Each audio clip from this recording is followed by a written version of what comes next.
태평양을 지나던 배가 풍랑을 만나서 그만 파선하게 됐습니다. 한 선원이 겨우겨우 널빤자단을 붙잡고 물결에 흘러서 한 섬으로 떠내려오게 되었어요.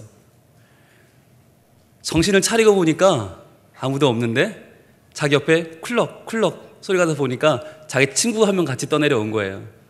같이 널판지를 잡고 여기까지 온 거예요. 그리고는 둘이 끌어안고 살았다 라고 좋아했어요. 그런데 이 섬을 둘러보니까 무인도인 거예요. 아무도 없어요. 살기는 했는데 아무도 없으니까 기가 막히잖아요. 이 두 친구가 다행인 것은 둘 다 기도하는 친구예요. 그래서 우리 열심히 기도해보자. 우리 여기를 꼭 살아서 탈출하자 그랬어요. 근데 한 친구가 그런 제안을 합니다. 야, 이거 좋은 기회인데? 무슨 기회? 과연 우리의 기도가 어떻게 응답을 받는지 여기 아무도 없으니까 하나님 도와주지 않으면 할 수가 없는데 우리 한번 실험해보자 그랬어요. 아, 그거 좋다, 해보자. 둘 다 기도라고는 뭐 둘째가 라면 서러운 친구들이니까 열심히 기도해보자 우리. 그리고는 한 명은 동쪽 끝으로 가고 한 명은 서쪽 끝으로 갔습니다. 그래서 그 섬 양쪽 끝에서 기도를 하는 거예요. 누가 먼저 응답받나 보자 그러는 거예요. 동쪽 끝으로 간 친구가 열심히 기도를 합니다. 하나님 도와주세요, 도와주세요. 저 친구보다 밀리면 안 돼요. 하나님 제발 저 좀 도와주세요. 그러면서 기도했어요. 배가 고파요. 하나님 저 먹을 거 좀 주세요. 근데 기도가 끝나자마자 쿵 소리가 나서 보니까 옆에 이따만한 바나나가 꽝 떨어지는 거예요. 그리고 어디선가 뭐가 떠르르 굴러오는데 보니까 코코넛이에요.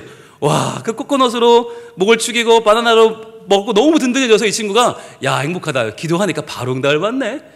이왕이면 기도를 바꿨습니다. 하나님 여기서 나가게 해주세요. 이 섬을 탈출하게 해주세요. 도와주세요. 아멘 하고 딱 눈을 떴는데 뭐가 줄렁줄렁 떠있는데 보니까 배예요. 1인용 보트가 자기를 기다리고 있는 거예요.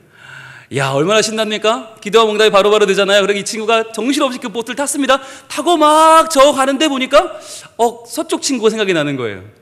그리고는 아니 이 친구는 뭘 기도하고 있길래 대체 나는 이렇게 바로바로 응답을 받는데 이 친구는 소식이 없는 거예요. 과연 뭐 하는 거야? 이 친구의 기도도 한심하고 기도를 들으시는 하나님도 계신가? 이런 생각이 들어가는 거예요. 그리고 열심히 노를 저어서 반대편으로 갔습니다. 가서 보니까 이 친구 뭐 하고 있는지 아세요? 열심히 기도하고 있는 거예요. 땀이 뻘뻘 흘리며 기도하는데 보니까 바나나도 없고 코코넛도 없고 배도 없어요. 속으로 껄껄껄 웃으면서 이 친구가 이봐 친구 그랬더니 기도하던 친구가 눈을 뜨더니 화난 얼굴로 그래 안녕 소리 흔드는 거예요. 이 친구가 아니 지는 기도 응답 하나도 못 받은 주제에 나는 기도 응답 다 받았는데 왜 이렇게 신나게 웃으면서 인사를 해? 그러면서 나 먼저 가 그러면서 기도 열심히 해 그러면서 막 노를 졌는데 그때 하나님의 음성을 들려주셨어요. 야, 너 저 친구가 뭘 기도했는지 알긴 아냐? 뭘 기도하겠냐? 쟤는 응답도 하나도 못 받고 지금 저러고 있는데 뭘 기도해요 하나님? 그랬더니 하나님 그러시는 거예요. 야, 저 친구가 뭘 기도했냐면 네가 기도하는 것마다 바로바로 응답받게 해달라고 그 기도를 했어. 네? 네가 먹을 거 주세요 하나님 그랬더니 먹을 거 주고 탈출하고 싶어 했더니 배 주고 다 저 친구가 기도한 거야. 그 친구가 마음에 미안함과 동시에 창피함과 부끄러움과 하나님을 향한 새로운 마음이 들었다는 이야기입니다. 여러분, 과연 우리는 살아가면서 얼마나 열심히 기도합니까? 우리에게 구하라, 찾으라, 두드리라 주의 말씀은 얼마나 확실한 약속입니까? 우리는 살면서 정말 내게 필요한 걸 구하고 쉴 수 없이 찾고 끊임없이 두드립니다. 그러나 그 내용이 과연 무엇입니까? 내가 먹을 거, 내가 잘 될 거, 내가 받아 내가 누릴 거 위해 구하고 있지 않습니까? 근데 정말 하나님이 귀를 기울이시는 기도는 어떤 것입니까? 하나님이 귀를 기울여 먼저 시급히 응답하시는 기도는 대부분 나를 위한 기도가 아니에요. 나보다 더 기도가 필요한 사람, 나보다 더 하나님의 응답이 필요한 그 사람에게 하나님의 은혜를 전하기 위한 그 기도에 하나님은 우선적으로 응답하시는 줄로 믿습니다. 나보다 더 하나님의 은혜가 필요한 사람이 있어요. 나보다 더 하나님의 손길이 필요하고 영원히 소생해야 되는 사람이 있어요. 그럼에도 불구하고 우리는 어때요? 그런 사람들은 안정에도 없어요. 무조건 나예요. 나 하나님 내 영혼을 소생시키시는 내 하나님 내게 복을 때려 부어 주세요. 이게 우리의 소망이에요. 그러나 하나님은 내 영혼을 소생시키시고 그 다음에 내 이름을 위하여 내게 주목하고 내게 복을 주시는 것이 아니라 하나님의 뜻은 조금 다르게 움직입니다. 오늘의 본문 시편 23편 3절 말씀 우리 한번 같이 읽어볼까요? 자, 시작. 내 영혼을 소생시키시고 자기 이름을 위하여 의의 길로 인도하시는도다. 아멘. 그렇습니다. 내 영혼을 소생시켰으면 우리 생각에는 이제 내 영혼에 복주고 내 영혼을 살찌게 하고 잘되게 하면 좋겠는데, 하나님 말씀은 내 영혼에 있지 않아요. 내가 네 영혼을 살렸으니까 이제 너는 그 소생한 영혼을 가지고 나의 이름을 위해 살아요. 너의 이름보다 더 크고 위대한 하나님의 이름을 위하여 살아 라고 말씀하는 거예요. 이제 다른 영혼들, 하나님의 손길이 필요한 다른 영혼들에게 다가가서 그들의 영혼을 구원하고 그들의 영혼을 주님께로 인도하여 그들의 영혼을 소생시키는 그 길, 그게 바로 의의 길이야. 그 길을 걸어가며 살아라고 말씀하시는 것입니다. 여기 하나님의 뜻이 있습니다. 하나님은 우리의 영혼을 소생시키십니다. 그러나 그 목적이 어디에 있습니까? 우리로 끝나는 게 아니에요. 우리는 복의 통로입니다. 우리를 통해서 복은 흘러갑니다. 우리를 통해 복은 옆으로 좌우로 흘러갑니다. 앞뒤로 흘러갑니다. 위아래로 흘러갑니다. 그래서 내 영혼이 소생했다는 증거는 어디서 드러납니까? 나에게서 드러나는 게 아니에요. 내 앞에서, 내 뒤에서, 내 옆에서, 내 주변에서 다른 영혼들이 소생하여 깨어날 때, 그때 비로소 하나님의 이름이 높아지고 우리는 의의 길을 걷는 놀라운 하나님의 축복이 우리 가운데 가득 차게 될 것입니다. 여러분, 그런데 우리는 어떻습니까? 과연 다른 사람을 염두에 둡니까? 여러분, 과연 내가 예수 믿고 감사하고 내가 매일매일 예배 가운데 은혜 받고 내가 매일 정말 하나님의 사랑을 누리고 있는 이것을 과연 내가 누리는 걸로 만족하고 있습니까? 아니면 이 은혜에 동참해야 될 그 사람의 얼굴을 떠올리면서 어떻게든 이 은혜를 전할 생각을 하고 있습니까? 여러분, 우리가 알고 있는 것은 충만이라고 하는 것을 우리는 참 좋아합니다. 충만, 은혜 충만, 성령 충만, 기쁨 충만, 좋아요. 그런데 그 충만의 개념을 우리는 잘못 알고 있어요. 우리는 충만을 그냥 많이 넣어서 가득 채우면 그게 충만인 줄로 알아요. 가득 채워서 내 삶에 하나님의 은혜를 막 채워놓으면 그게 충만인 줄 알아요. 아니에요. 충만이란 흘러 넘치는 거예요. 차고 넘치는 거예요. 차고 넘쳐서 나의 존재를 채우고도 남는 하나님의 은혜가, 영혼을 소생시키는 하나님의 사랑이 나를 차고 넘쳐서 내 주변으로 흘러가는 것이 충만이에요. 그러니까 여러분, 성령 충만한 사람은요, 주변에서 알아요. 내가 충만하다고 주장하는 게 아니에요. 나는 은혜 충만한데 사람들은 왜 날 몰라주지가 아니에요. 충만이란 옆에서 더 먼저 하는 거예요. 아, 저 사람에게서 하나님의 은혜가 흘러나오는구나. 아, 지금 저 사람이 은혜를 받고 있구나. 저 사람이 지금 기쁨에 찬 예배를 드리고 있구나. 예배의 기쁨은 반드시 되게 되어 있고 그것은 흘러넘쳐서 주변에 차고 넘치는 하나님의 나라를 만들어 가는 것입니다. 여러분, 우리가 영혼이 소생하는 것, 영혼이 깨끗해지고 영혼이 맑아지고 영혼이 순수해지는 것과 과연 우리 주변의 사람들을 사랑하는 것은 어떤 의미가 있습니까? 베드로전서 1장 22절은 이렇게 기록합니다. 예수님의 사랑으로 변화된 인생을 살았던 사도 베드로, 그의 성격도 그의 기질도 다 주님 안에 녹아들어 주님이 온전히 사용했던 바로 그 베드로는 이렇게 고백을 합니다. 같이 읽겠습니다. 너희가 진리를 순종함으로 너희 영혼을 깨끗하게 하여 거짓이 없이 형제를 사랑하기에 이르렀으니 마음으로 뜨겁게 서로 사랑하라. 아멘. 자, 처음에 우리가 만난 것은 뭐였냐면 진리였어요. 진리 되신 예수님을 만났어요. 그 예수님 말씀에 순종했어요. 자, 처음에 우리는 진리에 순종한 게 다였는데 그러다 보니까 우리의 영혼이 깨끗하게 되었어요. 하나님을 순종했더니, 주의 말씀에 순종했더니 주님이 우리 영혼을 살려주셨어요. 소생케 하셨어요. 영혼이 깨끗하게 됐어요. 그랬더니 변화가 뭐가 일어났냐? 거짓이 없어졌다. 거짓은 무엇입니까? 진리가 없는 것이 거짓이죠. 그러니까 예수님, 진리 되신 그분을 모르던 내 모습이 거짓이라는 거예요. 예수님 없을 때도 난 잘 사는 줄 알았어요. 근데 나는 나 정도면 충분한 줄 알았어요. 그런데 예수님이 없는 나의 삶은 거짓이었다. 나를 위해 사는 것, 나만을 위해 사는 것, 내 배만 불리고 나의 욕심을 채우며 사는 것은 거짓이었다는 거예요. 이제 진리를 만난 나는 어떻게 살아갑니까? 바로 형제를 사랑하기에 이르렀으니. 더 이상 나만 잘 먹고 나만 잘 살고 나만 이름내는 그 거짓을 버리게 되고 이제는 형제를 사랑하기에 이르렀다는 것이에요. 그래서 결론은 어떻게 돼요? 마음으로 뜨겁게 서로 사랑하라. 그러니까 제일 처음에 진리를 순종했는데 진리를 순종하는 것, 그래서 영혼이 살아나는 것, 그런데 그것은 거짓이 없는 것으로 이어지고 마지막에 결국은 형제를 뜨겁게 사랑하는 것으로 완성된다는 거예요. 이것이 열정의 사람인 베드로의 고백입니다. 여러분, 진리를, 예수님을, 그분을 순종하십니까? 그렇다면 우리의 영혼은 깨끗해지고 우리의 영혼은 소생할 것입니다. 그러나 내 영혼이 소생되었음을 증명할 수 있는 길은 무엇입니까? 내가 내 영혼 소생하였나이다 하는 것이 아니라 지금 내가 내 형제를 뜨겁게 사랑하고 있는가? 과연 지금 내가 이 은혜를 누리지 못하는 사람들에 대해서 안타까운 마음이 있는가?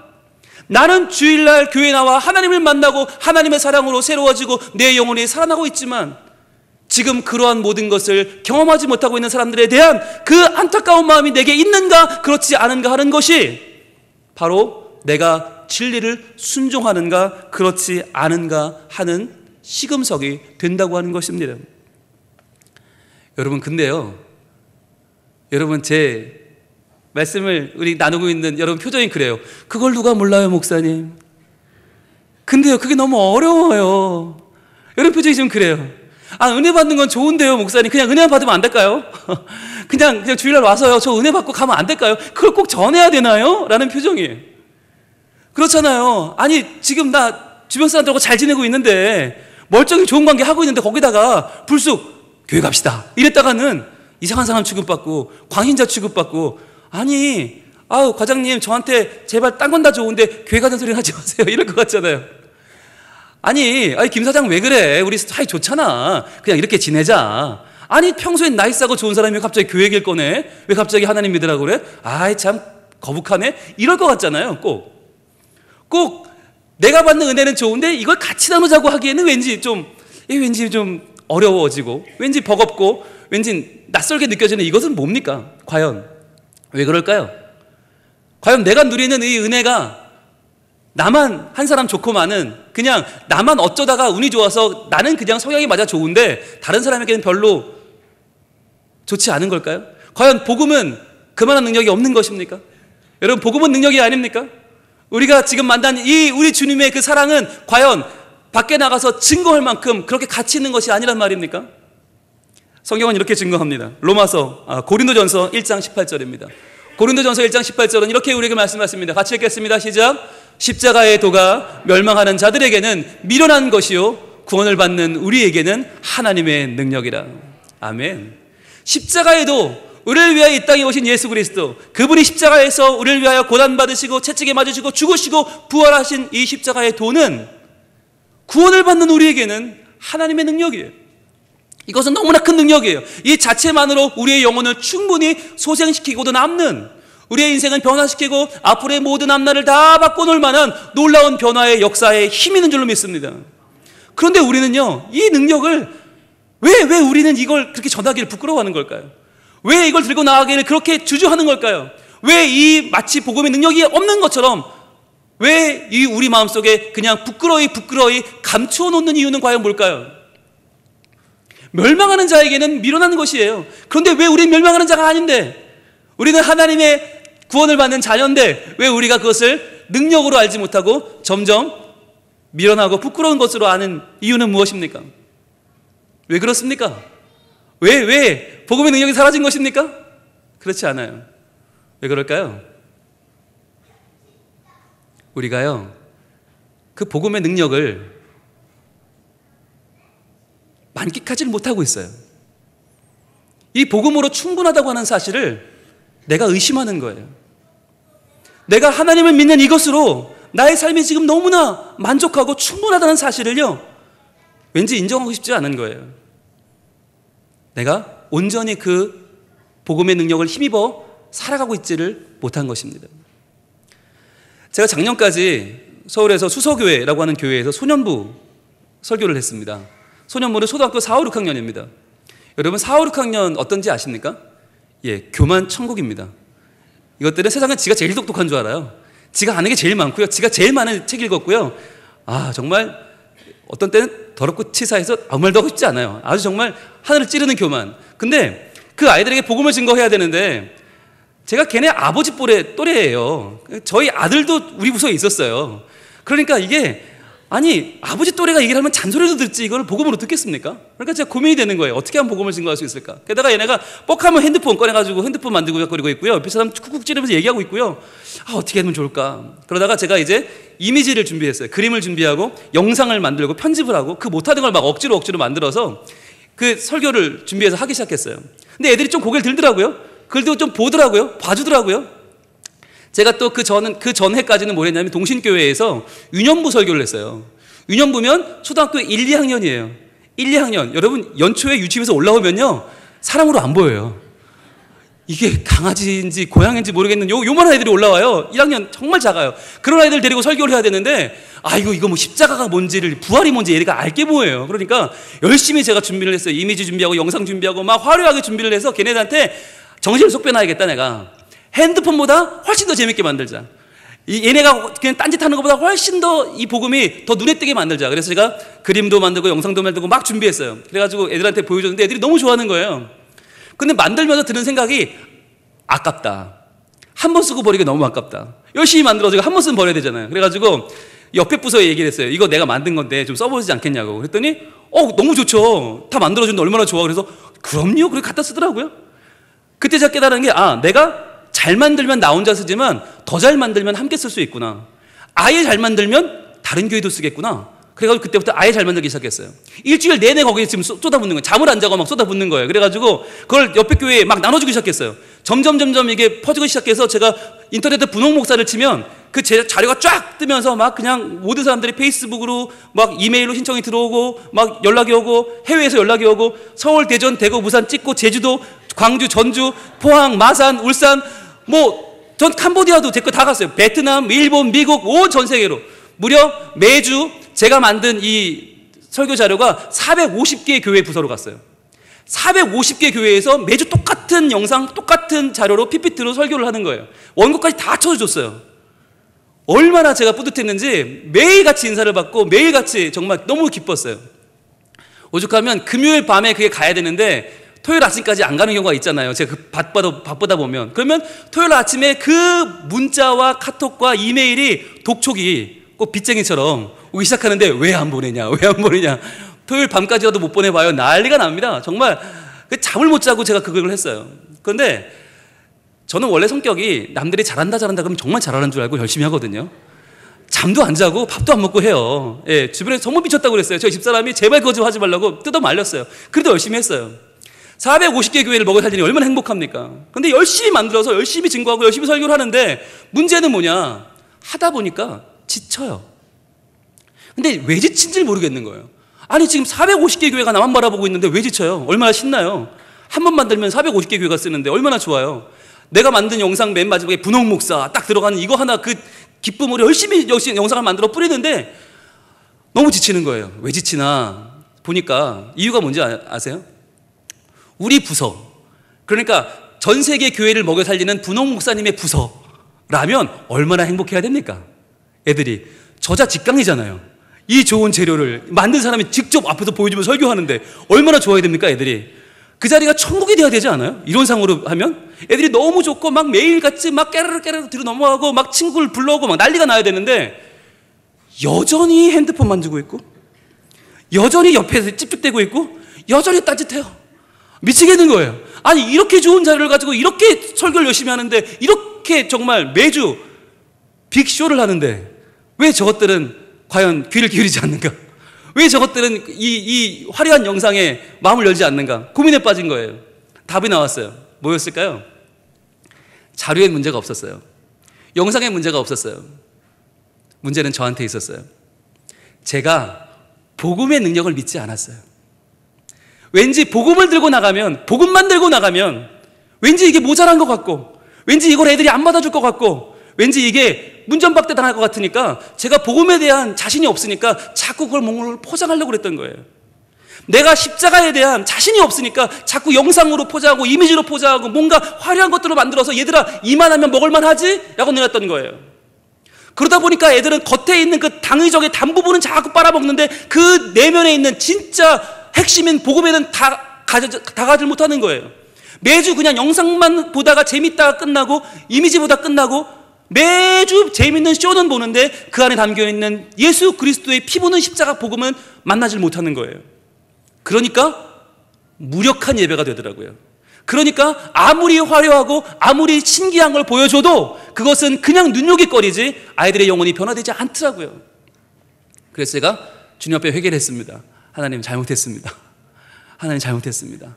이제 저 영상 의지하지 않고 이미지 의지하지 않고 이 자료를 쓰긴 쓰되 이것 때문에 복음이 전해지리라는 생각하지 않고 제가 먼저 복음의 무릎을 꿇겠습니다. 하나님, 예수 그리스도의 능력으로 저를 새로워지게 해주시고 저를 통해 우리 아이들이 하나님 만나게 도와주세요. 그랬더니 하나님 용서를 주셨어요. 그걸 인지 알았냐? 그걸 인지 알았냐? 그래서 그때까지 분홍 목사라고 하는 타이틀을 쓰다가 그때 계기가 있어서 바꿨어요. 어린이를 사랑하는 분, 그분을 사랑하는 홍 목사, 그분을 전하는 홍 목사. 그러니까 분홍 목사는 잊혀져도 좋은데 어린이를 사랑하는 분만은 잊혀지지 않으면 좋겠다. 예수님이 전해주면 좋겠다. 그때부터 분홍 목사라고 하는 자존심도 내려놓고 아이들에게 영상을 줄이고 이미지를 줄이고 진심으로 다가가기 시작했어요. 복음으로 아이들을 만나기 시작했어요. 그랬더니 아이들이 마음을 열기 시작했어요. 정말 놀라운 것은 그 현란한 영상에도 꿈쩍 안 하던 애들이 계속 핸드폰 보고 있던 애들이 복음의 진심으로 다가가니까 마음을 열더라고요. 그때부터 은혜가 임하기 시작하는데 놀라운 은혜가 임했어요.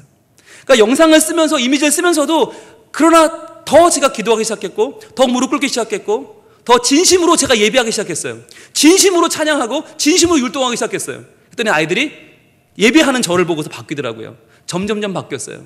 그래서요, 작년에 제가 10개월을 딱 사역했잖아요. 수서교회 소년부에서 마지막 이제 담임 목사 간다고 마지막 10월 말에 인사를 하는데 아이들이 전부 다 너무너무 아쉬워하는 거예요.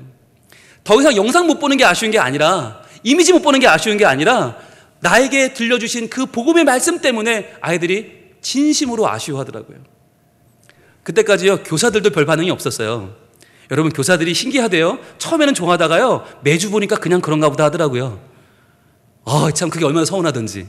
그런데 그분들이 마지막에 가서 그래요. 목사님 말씀 가운데 하나님의 복음이 들려져서 참 좋았습니다. 그 복음으로 저희가 은혜를 받았습니다. 목사님 내려가셔서도 지금처럼만 하시면 참 은혜로울 것 같아요.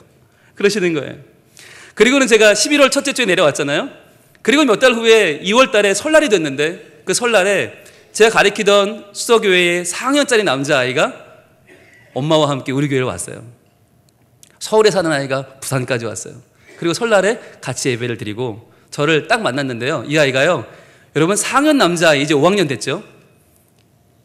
어른스러워요. 다 컸어요. 그런데 그 큰 녀석이 눈에 눈물이 그렁그렁 해가지고 저한테 안기지도 못하고 큰 소리를 인사도 못하고 삐쭉삐쭉 엄마 앞에 서가지고 이러고 저를 보는데요. 그게 얼마나 고맙든지. 여러분, 제가 뭘 그 아이한테 해준 게 아니라 저를 통해 역사하신 복음이 들어가니까 그 아이가 하나님을 만나니까 그 복음으로 만난 하나님을 알려준 그 분홍 목사님을 찾아서 부산까지 내려온 거예요. 그 목사님과 함께 예배하고 싶어서 우리 교회를 방문한 거예요. 그게 얼마나 고마웠던지요. 여러분, 복음은 이런 힘이 있습니다. 여러분, 복음만으로 충분합니다. 자꾸 우리는요, 뭔가를 자꾸 그 위에 더 씌워서요, 왠지 그냥 우리 교회는 밥도 맛있고 주차도 관리 잘해주고 우리 교회는 뭐 교회학교도 좋고 물론 다 좋죠. 우리 교회는 뭐가 어떻고 다 좋죠. 그런데요, 그것 중심에 뭐가 있어야 되는가? 바로 십자가의 복음으로 만족하고 충분하다고 하는 자신감이 필요한 겁니다. 우리가 왜 복음을 부끄러워합니까? 복음이 부끄러운 게 아니에요. 내가 부끄러운 거지. 내가 복음을 모르는 게 부끄러운 거예요. 내가 그 능력을 아직 몰라요. 내가 얼마나 복음이 충만하고 복음이 얼마나 나를 변화시키는 힘인지를 내가 만끽하지 못하는 거예요. 그러니까 내가 증거하지를 못하더라고요. 제가요, 저를 찾아온 그 5학년 남자아이를 딱 보면서 그 눈물에 그렁그렁한 걸 보면서 드는 제 마음에 떠오른 말씀이 있었습니다. 바로 에베소서 3장 7절이었습니다. 하나님이 저를 이렇게 사용해 주셨구나. 부족한 인생이지만, 연약한 인생이지만 하나님이 나를 이렇게 쓰시는구나 라고 하는 말씀이었어요. 우리 에베소서 3장 7절 같이 읽어봅니다. 시작. 이 복음을 위하여 그의 능력이 역사하시는 대로 내게 주신 하나님의 은혜의 선물을 따라 내가 일꾼이 되었노라. 내가 일꾼이 되었는데 어떤 일꾼이에요? 복음을 위한 일꾼이에요. 이게 너무 기쁘더라고요. 아, 내가 복음을 전했구나. 아, 내가 처음에는 어떻게든 나를 드러내보려고 내 실력 자랑하려고 영상 만들고 이미지 만들고 온갖 쇼를 할 때는 아무 일도 벌어지지 않았는데, 아, 겸손하게 주님 의지하며 나아갔더니 하나님이 나를 통해 복음이 전파되게 하셨구나. 아, 내가 일꾼은 일꾼인데 복음을 위한 일꾼이 되었구나. 근데 그 일꾼은 어떻게 일해요? 하나님의 능력이 역사하시는 대로 하나님의 능력으로 일하고요, 내게 주신 하나님의 은혜의 선물을 따라 일해요. 즉 내가 거저받은 은혜의 선물을 전하지 않으면 견딜 수 없는 거예요.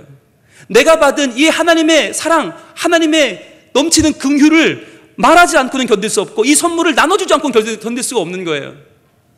이 선물이 내게 주어졌다고 고백하는 것입니다. 그 다음 8절은 이렇게 이어집니다.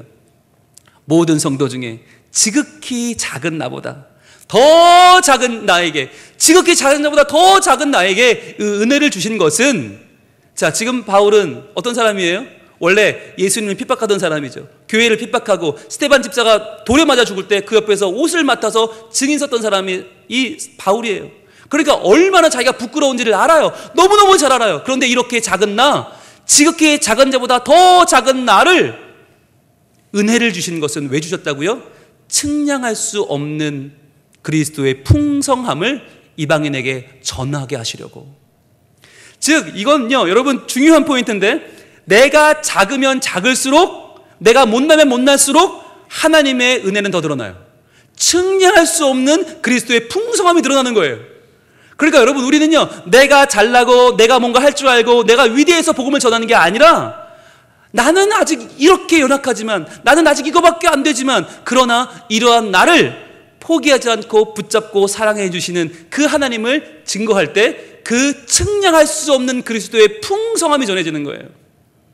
놀라운 일인 거예요. 우리가 진심으로 나가면 됩니다. 여러분, 복음 증거할 때 부끄러워하지 마시고요, 걱정하지 마시고요. 아니, 이 사람이 나한테 싫다 그러면 어떡하지? 안 간다 그러면 어떡하지? 아유, 뭐 그런 걸 얘기를 왜 하려고 하면 어떡하지? 부끄러워하지 마세요. 그런 부끄러운 마음으로 전할 때 그걸 알아요. 그 사람이 안다니까요. 아, 이 사람 또 교회에서 무슨 행사를 벌이는구나. 아, 그래, 교회에서 사람 좀 데려오라고 시키는구나. 그래, 교회나 피라미드나 뭐가 다르냐, 이러면서 받아들이는 것과 진짜 정말 진심을 담아서 내가 예수를 믿었더니 너무 좋은데 그 이야기를 당신한테 해주지 않으면 안 되겠어요. 난 너무나 작고 너무 약한데 이러한 나를 포기하지 않고 사랑하시고 받아주시는 그 하나님을 나는 증거하고 싶어요. 예수 믿읍시다. 함께 교회 나오세요. 당신도 나와 함께 하나님 은혜를 만나봅시다 라고 하는 거예요. 이게 전도고 이게 선교잖아요. 내가 잘난 걸 소개하는 게 아니에요. 나는 지극히 작지만 측량할 수 없는 그리스도의 풍성함이 전해지는 거예요. 그래서 9절은 이렇게 마무리가 됩니다. 영원부터 만물을 창조하신 하나님 속에 감추어져 있던 비밀의 경륜이 어떠한 것을 드러내게 하려 하십니다. 우리가 왜 하나님의 은혜를 받았는가? 작고 작은 내가 왜 하나님의 사람으로 복음의 일꾼으로 쓰임받게 되었는가? 바로 하나님의 은혜의 비밀이 드러나게 하려고. 여러분, 사람들은요, 영혼이 뭔지도 모르고요, 천지 창조한 게 뭔지도 모르고요, 하나님 누군지도 몰라요. 하나님은 이 모든 시대의 비밀이 되어버렸어요. 하나님의 이름을 말하면 오히려 비과학적인 것처럼, 비논리적인 것처럼, 비이성적인 것처럼, 시대를 잘못 만난 것처럼 말하고 있어요. 이 시대에 감추어진 비밀인 예수 그리스도, 우리 하나님의 창조, 우리 하나님의 만물을 인도하시는 그 능력과 사랑을 이제는 비밀이 되어버린 그것을 만물 가운데 드러나게 하시려고 하나님은 나를 보내셨다라고 말씀하십니다. 하나님은 우리를 부르셔서 은혜를 주셨습니다. 여러분, 내 영혼이 소생하셨습니까? 그렇다면 내가 그렇다고 주장하면 되는 게 아니라요, 이제 우리는 하나님의 비밀을 드러내는 사람으로 살게 될 것입니다. 그래서 나 혼자 좋고 많은 것이 아니라 내 아내와 내 남편과 내 자녀와 내 부모가 함께 좋은, 내 이웃과 내 직장과 내 주변 사람들이 점점 변화되는 놀라운 삶을 살게 될 것입니다. 또 그뿐만이 아니죠. 이제 이 복음을 들고 우리는 바다를 건너서 비행기를 타고 캄보디아로 가게 될 것입니다. 오늘은 2016 캄보디아 단기 선교팀 파송 예배로 지금 드리고 있습니다. 지금 곳곳에 분홍색 옷을 입은 분들이 보이시죠? 이분들이 바로 이번에 우리가 함께 갈 46명의 단기 선교 팀원들입니다. 얘들이 가서 열심히 복음을 증거할 거예요. 그런데 여러분, 이것은 단기 선교 팀이기 때문이 아니라, 훈련 나온 게 아까워서가 아니라, 돈 낸 게 아까워서가 아니라, 우리 안에 있는 십자가의 도가 너무 좋아서 이 은혜를 증거하지 않으면 견딜 수 없어서 우리는 팀원으로 발탁이 된 것이고, 오늘 우리는 보냄을 받는 것입니다. 그렇다면 여러분, 여기 앉아 계신 분홍색 옷을 입고 있지 않은 분들은 어떻게 될까요? 이분들을 위해서 기도해 주셔야죠. 아까 동쪽에서 기도한 친구가 기도하는 것마다 응답을 받아요. 어떻게 된 거라고요? 서쪽 친구가 기도했기 때문에 이 기도 가운데 하나님은 다 역사해 주셨어요. 서쪽 친구는요, 사실 동쪽 친구 뭐가 필요한지 잘 몰라요. 그러나 하나님 기도하는 것마다 응답해 주시고 도와주시고 함께 해 주세요라는 기도를 통해서 동쪽 친구는 기도하는 것마다 형통하는 은혜를 누렸습니다. 이것처럼 46명의 대원들이 캄보디아를 가서 의료 선교, 그분들의 병을 고쳐주고 약을 지어주고 그분들에게 하나님의 은혜를 전할 동안, 그리고 어린이 선교팀이 가서 어린이 선교를 통해서 그 아이들에게 하나님의 말씀이 심겨지도록 노력할 동안, 이 미용팀이, 뷰티팀이 가서 머리와 손톱을 만져줄 동안, 설비팀이 가서 그곳에 무너진 모든 것을 다시 한번 재건할 동안, 여러분들은 나는 모르겠고 너희는 가서 열심히 해라가 아니라 서쪽 친구의 마음으로 더 열심히 기도하는 거예요.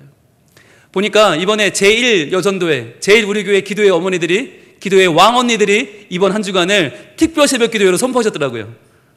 전 너무 반갑더라고요. 그래서 이제 왕언니들이 일주일 동안 새벽 기도를 열심히 나와서 우리 팀을 위해 기도해 주겠다 선포하셨어요. 대환영입니다. 예, 끝날 때까지 해주세요. 저희 오는 날까지 해주세요.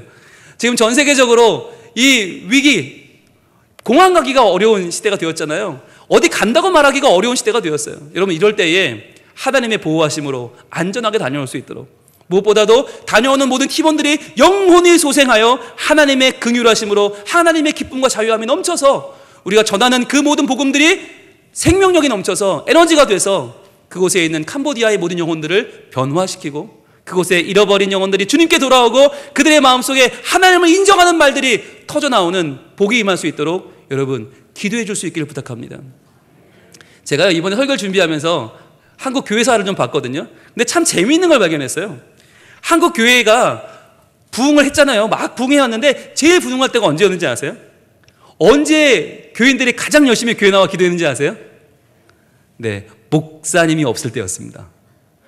일제시대 때 목사님이 해방을 외치고 자유를 외치다 끌려가면요, 그러면 교인들이 볼때같이 교회로 몰려드는 거예요. 그리고 평소에 안 나오던 분들 다 나와가지고 기도하면서 하나님 우리 목사님 구해주세요 그러면서 교회가 점점 부흥하고요. 공산당 치하에 있을 때 하나님의 말씀을 증거했다고 끌려가고, 군부 독재 시절에 목사님이 정의를 외치다 끌려가고, 그러면요 그때 뭐 목사님 설교도 없죠. 장로님 나와서 예배 인도하시고 집사님이 설교하고, 그런데도 얼마나 뜨거웠는지 교회가 마구마구 부흥을 했어요. 다음 주에 제가 없어요. 제가 우리 46명 중에 한 명이에요. 네, 저도 함께 캄보디아에 가서 말씀을 증거하고 옵니다. 그렇다면 여러분 어떻게 하시겠습니까? 다음 주에 이 자리에 46명이 없어요. 휑해질 것 같습니까? 저는 그럴 것 같지 않아요. 오히려 더 그 순간을 우리 열정을 가지고 서쪽 친구의 마음으로, 하나님 우리가 기도하오니 우리 기도를 들어주시고 하나님이 역사하셔서 놀랍게 부흥하는 성민교회가 되게 하시고 놀랍게 부흥하는 캄보디아 캄퐁스프가 되게 하여 주시옵소서.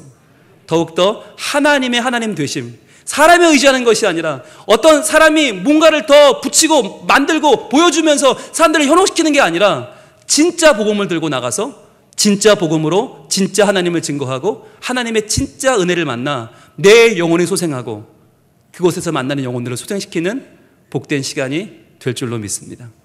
이 시간 우리 함께 고백하며 찬양할까요? 하나님이시여, 하나님, 우리 하나님이 참 하나님이시고 우리 하나님이 참 구주 되심을 저희들 선포하러 갑니다. 주님, 아직 자신이 없습니다. 주님, 내 마음속에 오직 주님이면 충분하다고 하는 이 믿음을 주시옵소서. 또한 우리 46년을 보내는 우리 모든 교우들의 마음이 하나님으로 충만하여져서 더욱더 열심히 품고 기도할 때 놀라운 부흥이 임하는 우리 성민교회가 되게 하여 주시옵소서. 기도하는 마음으로 함께 찬양합니다. 하나님이시여, 주는 나의 하나님이 되십니다. 하나님이시여, 하나님이시여, 주는 나의 하나님이시로다. 나의 몸과 마음 주를 갈망하며 이제 내가 주께 고백하는 말. 여호와는 나의 힘이요 여호와는 나의 구원이시니 내가 누구를 두려워하리요. 여호와는 생명의 피난처시니 주의 인자가 생명보다 나음으로 내 입술이 여호와를 찬양하리. 내 평생에 주를 찬양하며 주의 이름으로 내 손 들라. 다시 한번 찬양합니다. 하나님이시여 하나님이시여 주는 나의 하나님이십니다. 주는 나의 하나님이시. 주님 앞에 진리 앞에 순종합니다. 나의 몸과 마음 주를 갈망하며 이제 내가 주께 고백하는 말. 여호와는 나의 힘이요 여호와는 나의 구원이시니 나의 구원이시니 내가 누구를 두렵지 않습니다. 두려워하요. 여호와는 생명의 피난처시. 주의 인자가 생명보다 나음으로 내 입술이 여호와를 찬양하리. 내 평생에 주를 찬양하며 주의 이름으로 내 손 들리라. 다시 함께 기도하겠습니다. 아버지 하나님, 주님을 인정하는, 주님으로 만족하는, 우리 주님으로 충분하다고 증거하는 46명의 대원들이 이제 선교에 떠납니다. 아버지 하나님, 함께하여 주시옵소서. 함께 가주시옵소서. 주님의 이름만 드러나게 하시고 우리 영혼 소생시켜 주시고 그곳의 영혼들이 살아나는 복된 시간 되게 하여 주옵소서. 하나님이여, 부흥의 영을 부어 주시옵소서. 주여 보내주 기도합니다. 주여. 아버지 하나님, 우리 2016 캄보디아 단기 선교팀 위에 하나님 은혜를 부어 주시옵소서. 주여, 그 위력해 주시옵소서. 오직 주님으로만 충분하고 오직 주님으로만 차고 넘치는 우리의 삶의 고백이 되게 하여 주시옵소서. 주여, 주님의 은혜가 부족해서, 삶에 채워지는 하나님의 은혜가 부족해서 십자가의 동안 모자란 것 같아서 그 복음을 자꾸만 다른 곳을 더 씌우는 것이 아니라 온전히 있는 복음을 증언하게 하여 주옵소서. 주여, 그 복음을 자랑하게 하여 주옵소서. 주여, 우리가 그 복음을 들고 나갈 때에 그곳에 있는 영혼들이 그 복음을 위하여 영혼이 소생하게 되며 다시 한번 주님을 알고 주님을 믿고 주님을 따르게 되는 역사가 일어나게 하여 주옵소서. 주여, 우리의 영혼을 살려 주옵소서. 주여, 우리 영혼을 살고 그곳의 영혼들이 살고 함께 영혼이 살아 우리 집을 높이고 찬양하는 아름다운 일들이 주의 캄보디아 땅에 벌어지게 하여 주옵소서.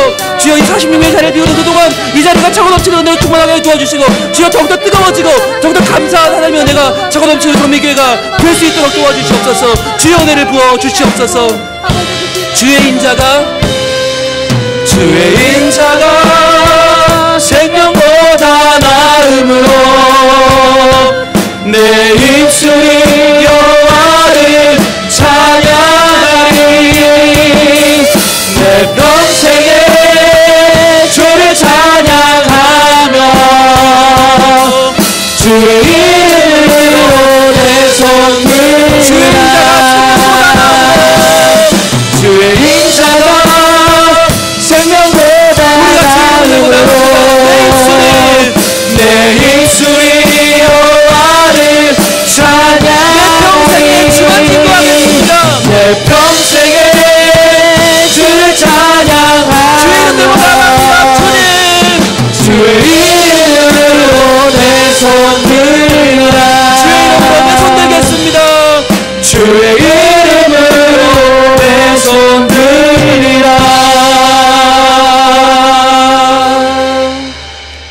오 주님, 우리 주님의 은혜로 충분합니다. 우리 주의 보혈은, 내 주의 복음은 능력인 줄로 믿습니다.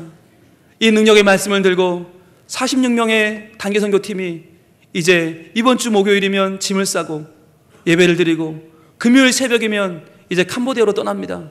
주님, 가고 오는 길 동행하여 주시고 복음이 증거될 때 그곳의 영혼들이 소생하는 복을 허락하여 주시옵소서. 또한 무엇보다 우리의 영혼이 먼저 소생하여 우리 하나님을 바로 바라보는 아름다운 믿음의 눈이 열리게 하여 주시옵소서. 또한 46명이 다녀올 동안 이곳에 있는 성민교회 모든 교우들에게 중보의 영을 허락하시고 기도의 영을 허락하셔서 주님, 더욱더 간절히 기도하는 기도마다 응답하여 주시고 이것이 더욱더 뜨거운 주의 은혜로 차고 넘치는 부흥을 허락하여 주시옵소서. 그렇게 하실 주님을 찬양하며 예수님 이름으로 기도합니다. 아멘.